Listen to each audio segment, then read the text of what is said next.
There is a strange phenomenon of American actors commenting on American politics and then being lauded across the media for apparently being gritty voices of the ordinary decent man.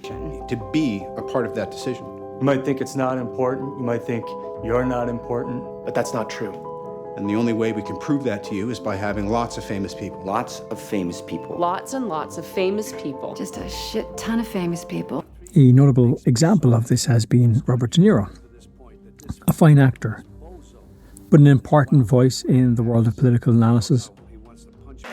I'm going to say one thing, fuck Trump.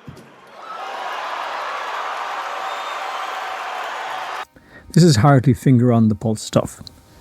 But were actors always so well regarded by the political elites?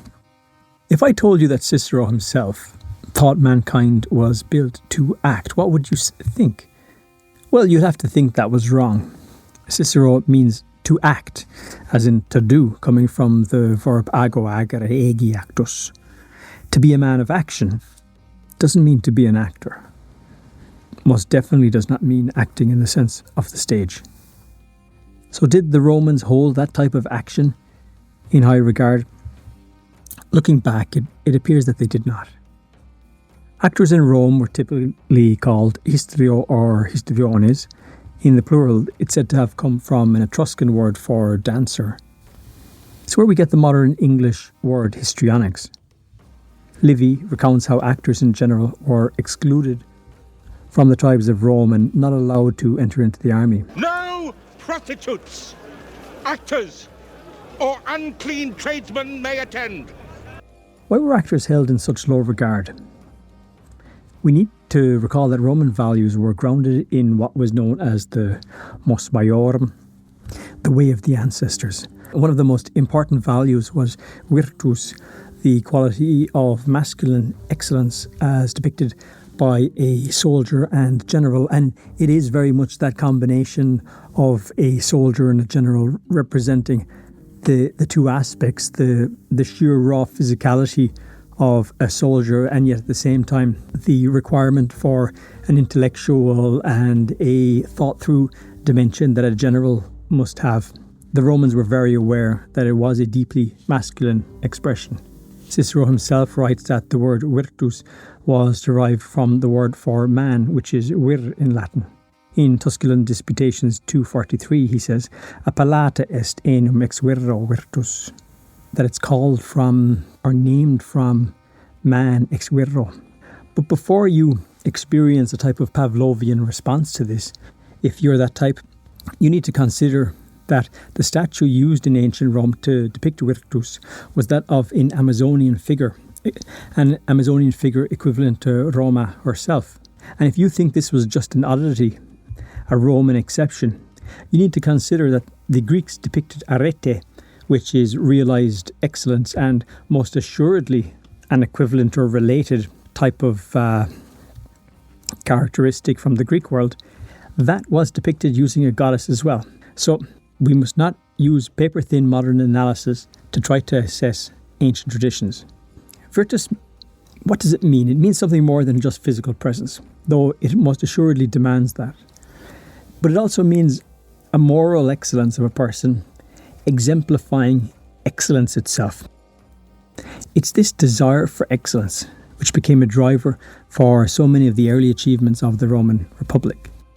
Cicero defined the mental aspect of virtue as a habit of mind in harmony with reason and the order of nature.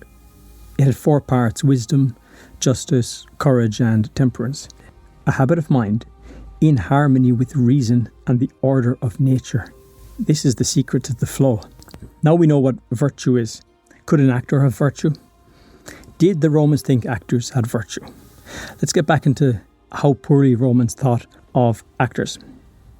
The public opinion of actors was very low, placing them in the same category as criminals and prostitutes, and acting as a profession was considered illegitimate and repulsive. Many Roman actors were slaves, and it was not unusual for a performer to be beaten by his master as punishment for an unsatisfactory performance. These actions and opinions differ greatly from those demonstrated during the time of ancient Greek theatre, a time when actors were regarded as respected professionals and were granted citizenship in Athens. The actor's performance could be lewd, highly sexual, and offensive, leading to criticism by the conservative Roman society. The Emperor Tiberius, a man certainly not a stranger to the debauched and the depraved, did not agree to any contact between the actors and representatives of the upper class.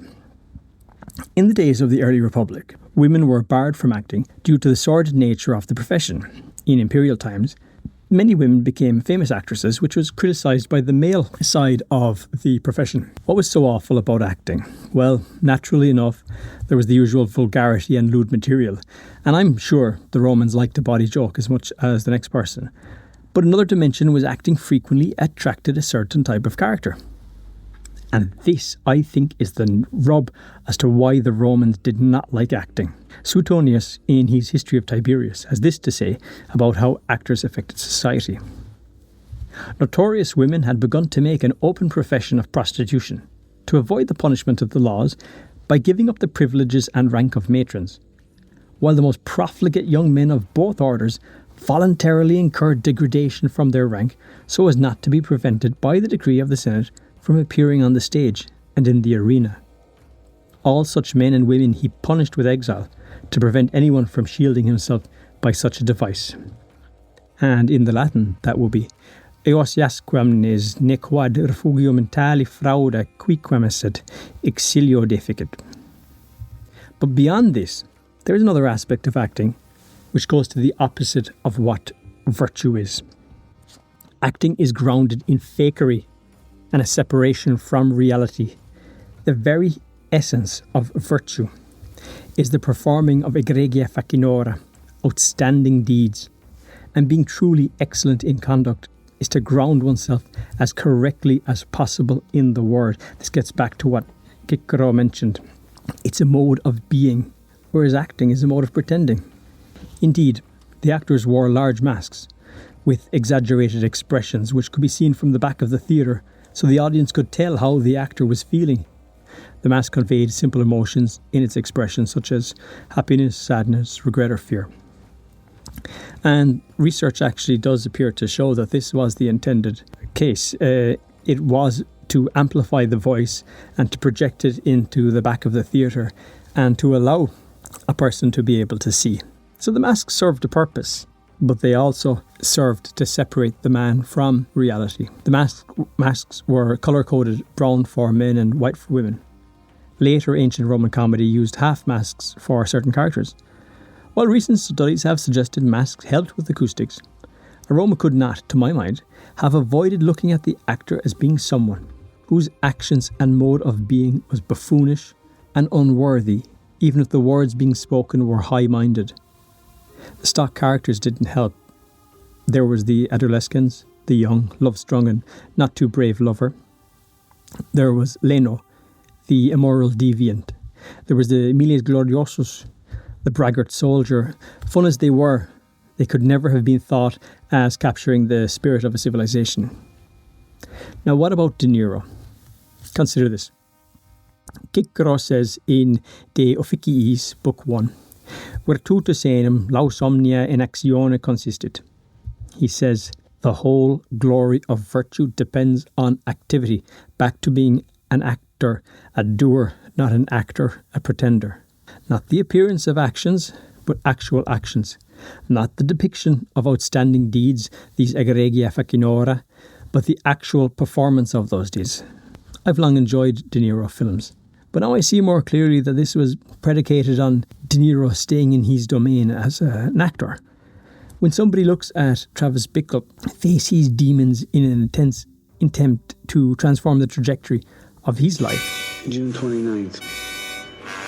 I gotta get in shape now. Too much sitting has ruined my body. Too much abuse has gone on for too long.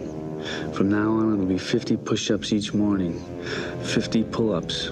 There'll be no more pills. There will be no more bad food. No more destroyers of my body. From now on, it'll be total organization. Every muscle must be tight. They do not see De Niro overwhelming those demons. They see an actor trying to suggest what it might look like to wage war with the dark aspects of the soul through intense striving, not to sink into the darkness. Travis is real, but De Niro didn't wage that war. De Niro has lifted the veil. Sarge Mike Vronsky wasn't a steelworker turned special forces operator trying to survive Vietnam and its consequences. That's just Bob De Niro doing a job he researched by visiting the homes of steelworkers, drinking with them in bars, never really understanding what makes them who they are, how someone like that could end up tackling the horrors of Vietnam, but just knowing enough to be able to represent them on screen. So it's all fake. And the more one looks, the more we see De Niro constantly changing masks. At one moment he's the abusive father in This Boy's Life, and then on to a comically overprotective father in Meet the Fockers. And it's here that we might begin to sense the Roman distrust of actors. Their words are false. Their deeds are pretense. De Niro has never actually held a job other than acting. Try and get up every morning, day after day, and work for a living. Let's see him try that. Then we'll choose the real tough guy. The working man is the tough guy. He has never gone rounds in pro boxing or been to war. I don't want to pillory every actor here. Many have been tested through hardships in war. For example, Charles Bronson was in the Air Force in World War II, and Michael Caine was involved in hand-to-hand fighting in Korea. And of course, the most decorated soldier in all of World War II for the American Army was Audie Murphy, who became an actor and genuinely faced demons in his later life. But Robert De Niro's main achievement has been assembling a fortune of nearly $500 million. It's not a horny-handed son of the soil, speaking for the common man. Maybe the Romans were right. If De Niro had performed egregia facinora, lived a life tested by circumstances, such that it demonstrated excellence, then maybe it would have been right to hear him out on this. But this actor lacks virtus, and maybe it's time for him to take a step back and stop the act. But I will say this for him. Having lived a life on stage, acting out the roles of men who frequently had many elements of virtus, it must be a terrifying thing to realise that one's time on stage is almost done. Check out this joke. Ladies and gentlemen, Robert De Niro. I'm going to say one thing. Fuck Trump. How easy then it is to continue in real life, seeking the limelight, but ending up like a buffoon. You can say that again, pal.